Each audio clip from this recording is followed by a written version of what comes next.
Good morning again. This is Dwayne, and we have been doing a series called Good Stuff You Really Ought to Know About Music.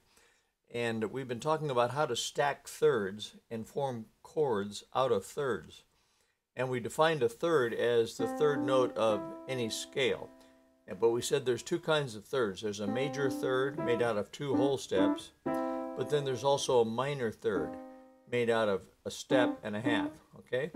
And if we stack a major third on the bottom and a minor third on top, what we have is a major chord. If, on the other hand, we put the minor third on the bottom and the major third on top, we have a minor chord. Okay? And then last time we talked about a seventh chord, a four-note chord made out of the root, third, fifth, and seventh. And we talked about some of those kinds of chords. That's the C major seventh. That's a C minor major seventh. That's a C minor seventh, and so on, okay? Today I'd like to stack thirds into a ninth chord. And to do that, you'll need a hand larger than mine. I have to use two hands to play a ninth chord, but perhaps you can do it. In any case, let's take, this is the root, the third, the fifth, the seventh, major seventh, and the ninth. So a C major ninth chord would be that. And the notation would just say C9, okay? But it means a major ninth.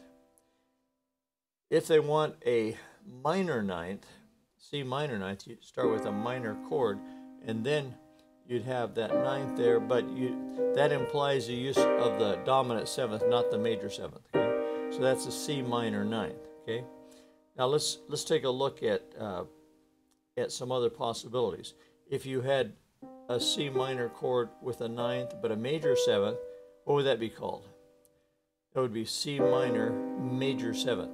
C minor ninth, major seventh. Okay, notation would be a little complex there, but it would work. Okay.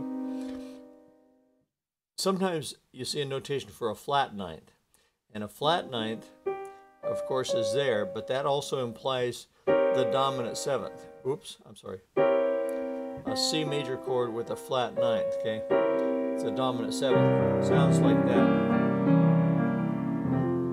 Okay, it's used a lot to tighten chords, to tighten the chord progression before you move on.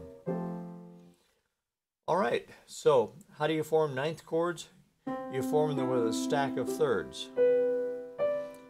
And if you take a major third, put a minor third on top of it, put a minor third on top of that, and major third on top. In other words, major, minor, major, minor, minor, major, you've got a C dominant ninth, right?